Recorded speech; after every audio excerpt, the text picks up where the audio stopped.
শাকিব খানের যে অ্যাকশনগুলো সেগুলো এখনো মাত্র কাজ করতেছে। এরকম ছবি এখনো বের হয়ে আসতে পারতেছে না, গানগুলো জাস্ট পার্থক্য রায়হান রাফি মানে পার্থক্য। আর শাকিব খান যেহেতু আমাদের সুপারস্টার, ওনার মুভি তো আমি বেশি দেখি, মানে কি বলবো, একদম মাইন্ড ব্লোয়িং।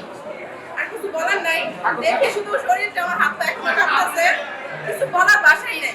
রায়হান রাফি শাকিব খানের যে অ্যাকশনগুলো সেগুলো এখনো মাত্র কাজ করতেছে। এরকম ছবি এখনো বের হয়ে আসতে পারতেছে না, গানগুলো জাস্ট হ্যাঁ, বাংলা মিডিয়া তো অনেকটাই ঘুরে গেছে। শাকিব খান তো বলার কিছু রাখে। হ্যাঁ, কপি আমি মনে করি না কপি, এটা শাকিব খানের যোগ্যতা, শাকিব খান চলে আসছে। আমি ভাবি না যে এটা কোনো কপি। শাকিব খান এটা আমাদের বাংলাদেশের শাকিব খান। রায়হান রাফিকে কি বলতে চান? এত সুন্দর একটা মুভি উপহার দিয়েছে। রায়হান রাফিকে আমি 100 দিব।